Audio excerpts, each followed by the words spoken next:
Welcome back to Online Ed 2022. I'll hand you back to the conference chair, Stella Ekabusi. Stella, over to you. Thank you, Tom. Welcome back, everyone, to Mixed Mode Education, Opening Synchronous Learning, Where Next, with the Queen Mary Academy. Before I introduce our speakers, please remember to send us your questions in the Q&A tab at any point throughout the session, and I'll be putting those to our speakers at the end. So now I want to hand over to Shoshi Ish-Horowicz and Danielle Thibodeau from the Queen Mary Academy at Queen Mary, University of London. Over to you, Shoshi and Danielle. Thank you, Stella. And thank you everyone for coming to this session this morning, this afternoon, depending on where you're based. Danielle, if you could move us on to the first slide, please. Stella's introduced us briefly. We both sit in the Innovation and Learning team within the Queen Mary Academy, which means that topics like mixed mode education, synchronous learning are very much areas that we focus on from the pedagogical, but also very involved in the technical side of things as well. So to say a few words about Queen Mary University of London, we are a research intensive university. We're one of the Russell Group universities. We've got campuses across London, East London, and we've also got sites in Europe and Asia as well. We're a very large university. We have, as you can see, a large number of degree programs, and the faculties that we have also show the diversity of those degree programs, from humanities and social sciences to science and engineering to medicine and dentistry.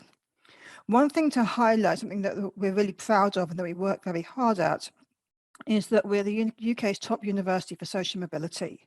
So of those large numbers of students that we have on the PowerPoint slide for you, for our UK students, about 90% of them are from the state education system, which is unique within the Russell Group. And we also have about 40% of them are the first in their family to go to university or to engage with higher education. So we have a unique student cohort that we really wanted to serve specifically with this project. And this fits in with our strategy as a university. The 2030 strategy for Queen Mary is to be the most inclusive university of its kind anywhere. And so when we were looking strategically at how we would achieve this through our educational approach, there are a few things we had in mind to do with education, the student experience, really putting our students first, and taking advantage of the latest technological developments. We're going to be talking specifically today about those taught sessions and facilitated sessions, which are a core component of many of our degree programs. So we've been using the word MME, and just to clarify what we mean by this. So MME, mixed mode education, is the name that we use internally at Queen Mary's for a type of education that is used quite widely now within the sector, though it doesn't seem to have the most agreed upon name. It is also known as hybrid learning. It's hybrid synchronous learning. Really, as you can see in that diagram, it's about having an educator who is teaching students who are in the classroom, in the space with them, but also at the same time, synchronously, teaching students who are not in the classroom, who are joining online. So there's communication between the teacher, between both cohorts of students, and also between the students themselves, as you would want in any engaging educational setting. It's not a one-way dialogue, so one-way monologue, it's a dialogue, and in this case, maybe a trialogue between all the different components of the people who are engaged in that educational experience. So that's what we were hoping to achieve with mixed mode education. There's the online mode and also the in-person mode. We've got some pictures at the bottom of ways in which we worked on this in different educational spaces. So you have on the far left there, the kind of this large lecture theatre. We have lots of screens. You can really see all the students. You would be able to see if we had more pictures of the students there, quite how you go inside that large lecture theatre, but you can also see that there are lots of students joining remotely. And because we've got two screens, it's nice, and you can also see the PowerPoint slide that the presenter is using there. All of these rooms fitted up with kits so that if students have got questions to ask, it can be heard by those who are attending remotely, as well as those who are in the classroom, and vice versa. In the middle, you can see Danielle teaching in a slightly smaller classroom setting. Here, this might be familiar to educators there because most of the people who are joining online haven't got their cameras on, but that's fine. They're still there. They're still in the session. You can see the chat is quite active, with people making comments on the side. And that's a slightly closer up view, so you can see some of the other kit that's inside the room with the, I think that's a visualizer next to Danielle as well, so that can be projected as well onto the whiteboard, and the students can see it again in the classroom, and also those who are joining online. And then we have, again, in the further corner, a slightly smaller session, but again, showing how you can have the students joining remotely, and behind the educator there's a whiteboard, so there's also space for the kind of more traditional delivery of writing on the whiteboard within the classroom. So we had lots of different options around MME, and the challenge was trying to cater to them all so we could have that equitable experience of education. So drivers behind this project, we have, this might be the wrong way around, but it's the way we try to think about it, which is first of all thinking strategically. This MME project, Mixed Mode Education project, was part of our Scaling Up Blended project, which has two strands: enabling pedagogy and enabling infrastructure.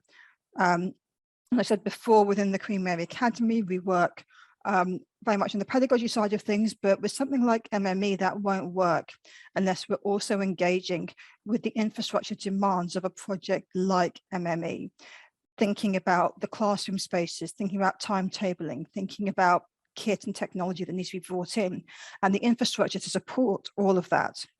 So we had two elements to this Scaling Up Blended project, both of which were working in tandem to achieve our strategy, and that also included things like being able to cater to increase student numbers and to diversify our offering as a university. But at the same time, we were doing this in 2021-22, and of course there were lots of external factors going on that made this a real priority for us. I mentioned before about our student intake, and the fact that we have students who might not be used to the university experience. And one of the important things that we do at Queen Mary's is introduce them to university without having expectations that they're going to know ahead of time what university necessarily means for them, or all the ways they can benefit from it. One of the key ways is of being part of this higher education community, which you get very much on site of the university. And we found during the pandemic was much harder for students to engage with if they were only engaging remotely. So with the 2021-22 academic year, after having been teaching largely online for most of the year before, it was decided that all education would take place in person for the coming academic year. We wouldn't be teaching remotely anymore. We would be having educators in the room, we would be having students in the room. But of course, there were issues with that, because even whilst that decision was being made, we knew that we would have students who would not be able to attend, or rather, we had to assume there may well be students who would not be able to attend. We didn't know what lockdowns were coming during the academic year. We didn't know what situations would be for our international students or students who had to travel long distances. And we also didn't know what would be happening in terms of isolation if students came into contact with COVID or had COVID themselves, and so therefore would not be able to come into the classroom. So at the same time as really wanting to make sure we delivered on this in-person education, we also had to make sure we could deliver on the inclusion that was so important to us, and mixed mode education seemed like the only answer. I'm going to hand over to Danielle now to explain some of the ways in which we try to achieve this. Thank you, Shoshi. In addition to the kind of strategic approach that Shoshi was talking about, we undertake sort of all of our projects at Queen Mary with our values at the fore. And as you can see on the slide, there are 5 values that we will be: proud, ambitious, collegial, ethical, and inclusive. And in fact, the MME project really focused, I think, on 2 of those values in its delivery. So the first was inclusion, because as Shoshi said, we were trying to make sure that none of our students were left behind in this process. So when the decision was made to go back to campus, like we said, understanding that not everyone was going to be able to be there either because they couldn't travel there or because they lived in multi-generational households and were shielding not only for themselves, but for other family members. We had to make sure that not only were they able to participate, but participate well. And so in the training that we delivered to our educators on how to deliver mixed mode education, we really focused on how to keep learners engaged regardless of where they are. So thinking about strategies for making sure that everyone is included in debate and conversation, that they're able to maintain that sense of communication between their peers, that no one is feeling isolated or like they're having a less than experience based on their location and how they are able to learn that year. The other thing that we focused on was being ambitious. So unlike some institutions that poured a lot of resources into a couple of really high-tech spaces, we decided to upgrade as many rooms as possible to a basic level that would enable online delivery, maybe without some of the bells and whistles that some other places had, but would allow as many academics as possible to be able to use MME. And so that was a very intensive process that involved a lot of scoping of spaces that we already had, what level of provision was already there, where could we grow, where could we get things up to the base level, and was a process that continued throughout the year. So from this time last year in 2021 until this time now, there's the improvements and the growth in those spaces has been constant, and the focus has been on being as expansive as possible in that growth. One of the things we were really keen to do during this entire project was to make sure we were always touching base with all of our stakeholders, which included the educators who were leading sessions and also the students who were involved in it. So over the course of this year, we've had a number of staff and student surveys, focus groups, all kinds of feedback collecting mechanisms to find out how things are going. So I'll tell you a little bit first about how the staff felt about this project. A lot of really good practice has been developed through the use of MME, and in talking to academics and hearing about the things they tried and the ways they learned to communicate with their students and engage with their students that they will keep post-pandemic has been really great. But obviously there was some feedback too on how we can make it a better experience. And I think the primary bit of feedback that we got was that the technology wasn't consistent. So as you can imagine, as we scaled up all of the great stuff, we also scaled up some of the gremlins that come with these kind of systems. And in asking everyone to come in and try this new process, it was very evident sometimes that their expectations or their plans were being hindered by some of these gremlins that were popping up in this large scale kind of infrastructural growth. And so one of the focuses going forward, and we'll talk more about next steps in a bit, has just been to focus on how we can streamline some of this infrastructure and some of the technology in the rooms to mitigate having those hiccups that people encounter when they show up in a space and try to teach. The other bit of feedback that came up quite a lot was just the cognitive load on the educators and having to manage all of the things, right? So, you know, a lot of people had spent the last year learning to manage their online classroom spaces, their online learning spaces, and had become quite adept at that. A lot of them were very adept pre-pandemic at managing classroom spaces. Having live people in front of you, people online, a couple of different screens, maybe a classroom you haven't been to in 2 years was a lot. And so there was just a lot of adjustment and a kind of redistribution of cognitive resources, I guess, for people who were in those spaces and figuring out how to navigate it for the first time. And then finally, there was the challenge of engaging all of the students. So as I think most of us are aware, there are different ways that people engage in online spaces and in-person spaces. And so the challenge arose in how to bring everyone together, have people working towards the same learning outcomes, but also acknowledging that people are able and willing to do different things in different kinds of spaces, which is, I think, a larger project for most people who have done work in these kind of blended spaces over the last couple of years and figuring out how to best suit not just one or two of those groups, but people coming together. The student feedback was really interesting because it was really positive. So students who were filling out these surveys acknowledged the technical glitches, they acknowledged some of the challenges, but overall rated their experiences quite highly. In fact, 65% of students said their experience was excellent or good, and 67% think that we should continue using MME after pandemic-related restrictions are lifted. And what you can see in the boxes on this slide are the themes that emerged both from their responses to why they have enjoyed MME over the last year and why they want it to continue. And I'd say the biggest theme that emerged was this idea of flexibility or choice, that students really appreciated, even though we hadn't set it up to be a very flexible system, we had set it up to be, you're either an online learner or an in-person learner. People began to use that flexibility and could see how it could really benefit them either now and going forward.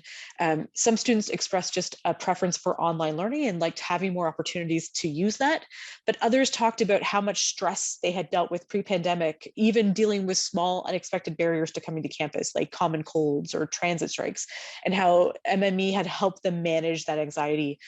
Other students talked about managing work and family responsibilities. A lot of people talked about how MME had made university a more accessible and inclusive experience for them, because they were better able to manage longer term physical and mental health issues.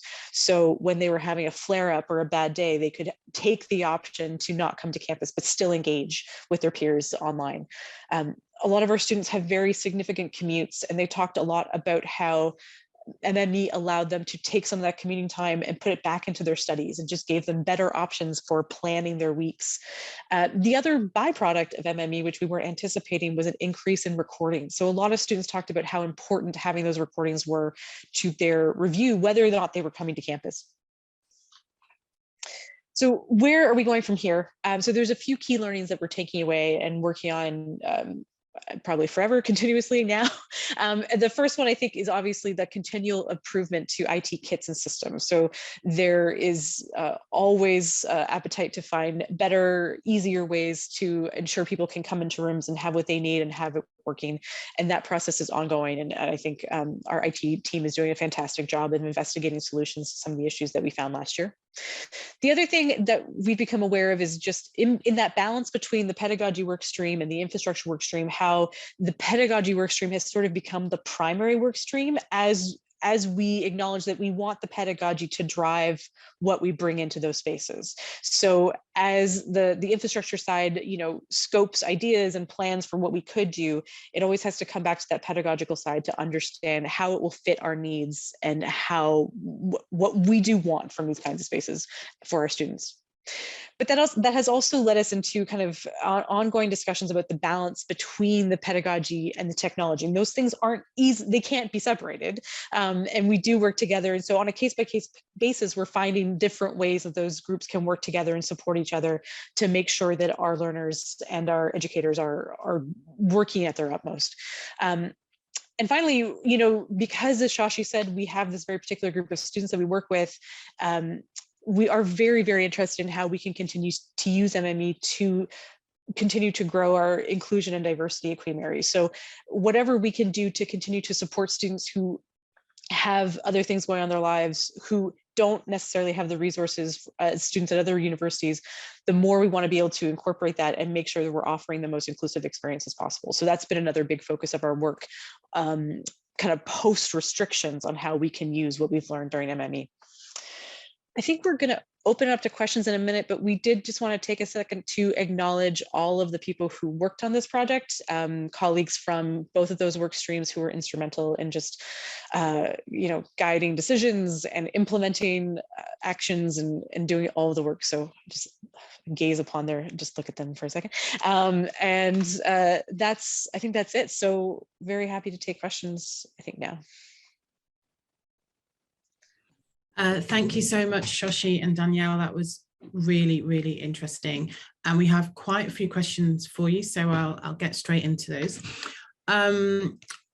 So the first one is, COVID era online learning development was like a tape and bubblegum approach. So schools moving very quickly online because of necessity.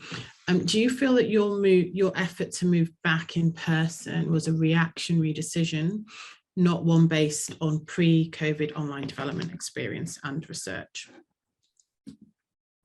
Sorry, can I just make sure that I understand this question? So this is about moving back into the classroom at the start of this year.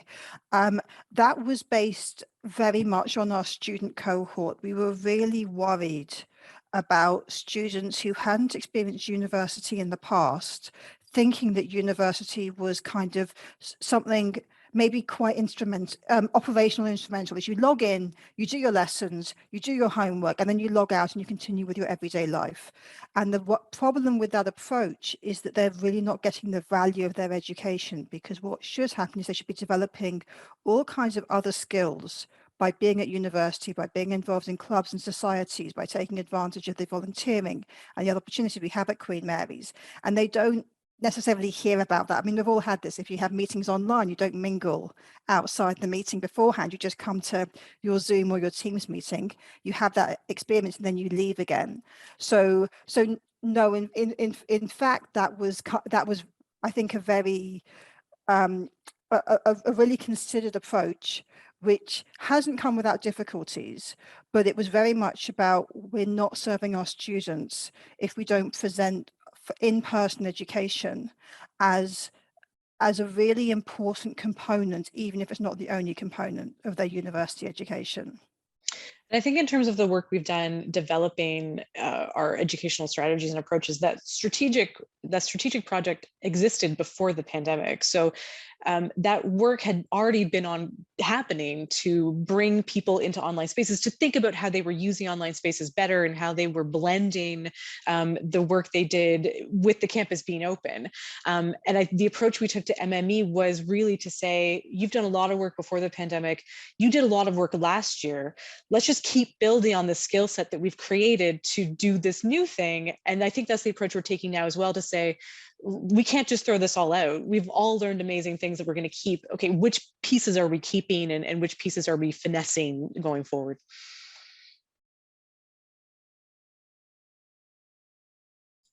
Thank you. Thanks, Shoshi. Thanks, Danielle. 1 second, let me flip back. Okay, so a comment from the audience. One of the challenges I've seen is getting funding for the technological needs for MME, inclusive of the training of faculty. What does faculty do where funding is limited for MME? I don't know if this was the case in your particular context, but if it was, where do we go? That's such a difficult one, because it really does depend on the institution. We were fortunate in this being such an institutional priority, because as you can see, when we said we were going to go back on site, there was absolutely no choice but to create a comfortable online provision for the students who we knew would otherwise be very legitimately upset about not having access. So because it came from it was such a sort of all university directive, that meant there was some funding behind it. What I will say, and this is being aware there are no easy answers to kind of resource questions around staffing, is that the picture you saw at the start of with Danielle training in person was the way we did training was with people from the innovation and learning team, and also from the what was the e-learning team, and now the technology enhanced learning team, actually meeting in person with people to run through how this worked.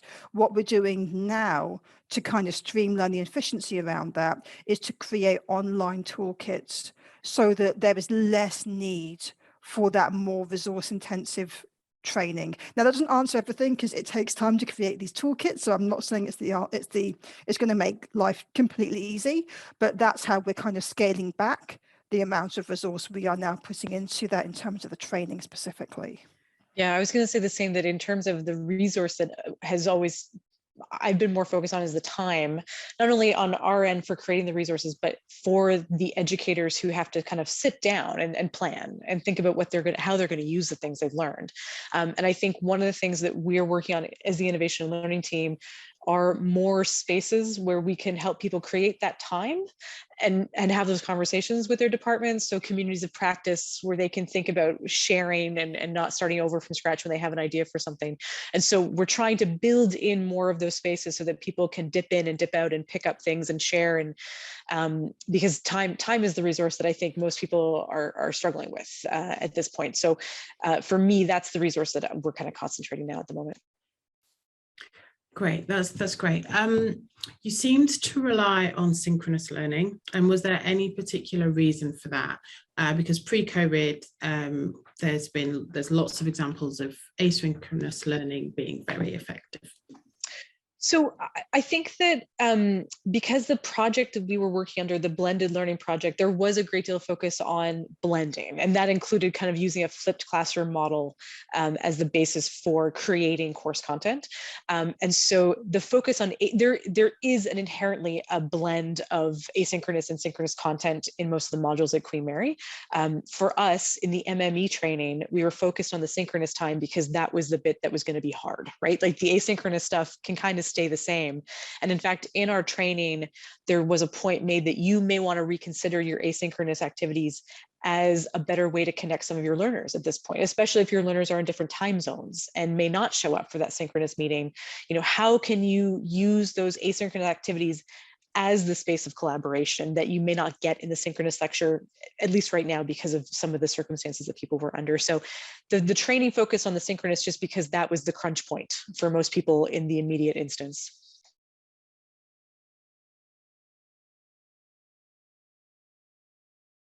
Sorry, I was just checking the time. I think we're okay for another question.